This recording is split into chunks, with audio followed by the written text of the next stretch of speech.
Alpha Matès, avocat des parties civiles. Ce matin, vous avez interrogé Marcel, le capitaine Marcel. Est-ce qu'il est en train de vous convaincre un peu parce qu'il a juré de dire la vérité?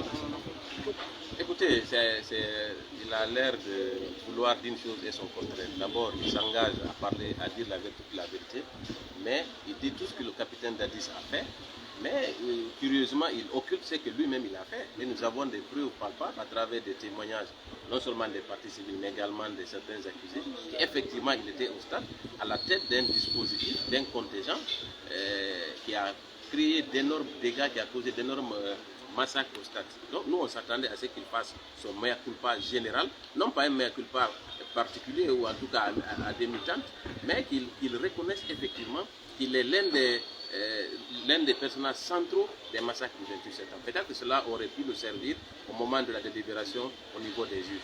Et malheureusement, il s'est inscrit dans la logique de nier tout ce qu'il a fait et de raconter ce que le capitaine Dadis a dit. Moi, je pense que le sort du capitaine Dadis, il est déjà scellé, puisque ce n'est pas lui seul qui a déclaré que c'est le capitaine Dadis qui est artisan de ces massacres, mais il était important qu'il se repentisse, lui, Marcel, pour qu'on puisse peut-être envisager des circonstances atténuantes en ce qui le concerne.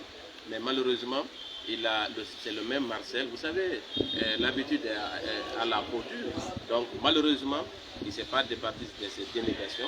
Il est allé de contre-vérité en contre-vérité, de dénégation en dénégation. Il y a trop d'incohérences dans son récit.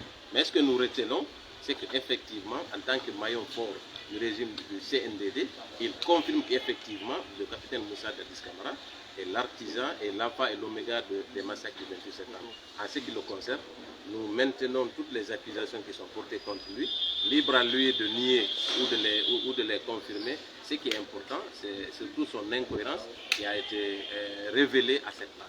Donc, bien sur votre point. Exactement, nous sommes assez déçus du fait qu'ils ne reconnaissent pas ce qu'il a réellement fait. Parce que les gens l'ont vu. Il a menacé les leaders. Aujourd'hui, il se transforme en sauveur. C'est assez pathétique. Mais nous comprenons l'homme. Il veut exister sur le plan médiatique. Mais cela ne pourra pas le servir. Puisque de toutes les façons, les faits sont têtus. Et d'une façon ou d'une autre, il répondra de ses actes.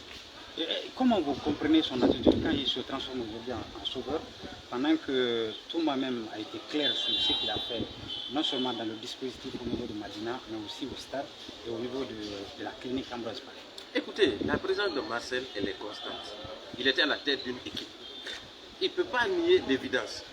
Toutes les preuves confirment effectivement qu'il est allé au stade sur instruction du capitaine Moussa Dadis Camara. Il a perpétré les massacres pour satisfaire son mentor. Parce qu'il a participé à la conquête du pouvoir, à l'exercice. Il fallait absolument tout faire pour maintenir le capitaine Dadis au pouvoir. Donc, de ce point de vue, il a fait ce qu'on attendait de lui. Il est allé massacrer au stade et le reste, vous connaissez l'histoire.